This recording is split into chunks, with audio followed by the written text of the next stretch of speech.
નમસ્કાર ડોક્ટર સંજય, સૌથી પહેલા તો આપની પાસેથી એ જાણવા માંગીશ કે એવું માનવામાં આવે છે કે દર 4 દર્દીઓમાંથી એક દર્દી જે ડાયાબિટીસનો દર્દી હોય છે તેને હૃદયરોગ હોઈ શકે છે, પરંતુ આ બંને જે રોગ છે, બંને બીમારીઓ છે, અલગ અલગ છે, તેનો સંબંધ કેવી રીતે છે?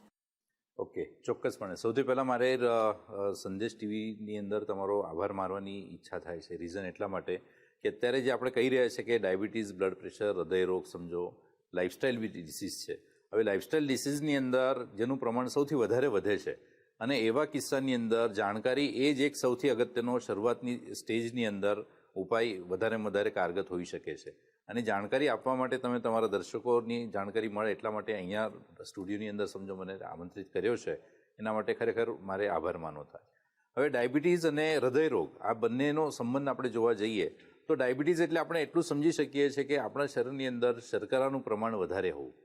હવે શર્કરાનું પ્રમાણ વધારે હોવું એનો અર્થ એવો કે મારું શરીર જે છે, મારા શરીરની અંદર જે શુગર છે એનું પાચન મારું શરીર બરાબર નથી કરી શકતું. અને પચ્યા વગરની શુગર જે છે એ જ્યારે મારા લોહીની અંદર દેખાતી હોય, જેનું માપ રેન્ડમ શુગરની વાત કરીએ તો 140ની અંદર આવે છે. ફાસ્ટિંગ શુગરની વાત કરીએ, ભૂખ્યા પેટની શુગર, તો એ 90ની અંદર આવી જોઈએ. અને એ 90થી વધારે હોય, પીપીબીએસ એટલે જમ્યા પછીની 2 કલાકની શુગર છે એ પણ 140ની અંદર આવી જોઈએ. એની જગ્યાએ જ્યારે એ શુગર મારી 140ની ઉપર બતાવતી હોય અને 3 મહિનાની એવરેજ શુગર જેને કહેવાય HbA1c એ મારું 5.58 કે 5.8ની આગળ સમજો વધારે આવતી હોય તો એવું કહી શકાય કે આપણે ડાયાબિટીસ છે. એટલે એનો અર્થ એવો થયો કે મારું શરીર જે છે એ એક્સ્ટ્રાની શુગર જે છે એ પચાવી નથી શકતું.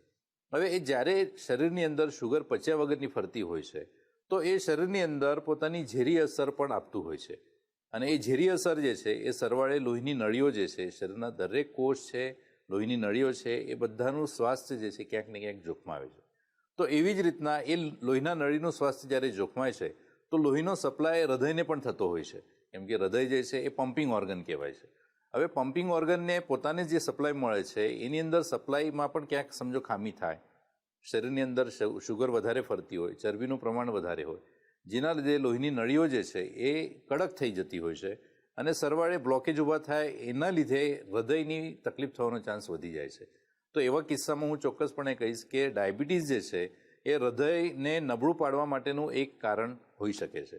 હવે ડાયાબિટીસ ઉપર જ્યારે આપણે સમજો સારામાં સારું ધ્યાન આપીએ તો હૃદયથી પણ આપણે બચી શકીએ છીએ. એટલે જ કહેવાય છે કે જેટલા પેશન્ટોને ડાયાબિટીસ છે અને એવા પેશન્ટો રેગ્યુલર સમય પર ચેકઅપ ના કરતા હોય, એમની ચરબીનું પ્રમાણ વધારે આવતું હોય અને સાથે સાથે બ્લડ પ્રેશર કે એવી પણ બીમારી સમજો દેખાતી હોય, સ્ટ્રેસનું પ્રમાણ વધારે રહેતું હોય, તો સરવાળે આ બધા જ એકબીજા સાથે જોડાઈને હૃદય ઉપર વધારે પડતી તકલીફ ઊભી કરતા હોય છે.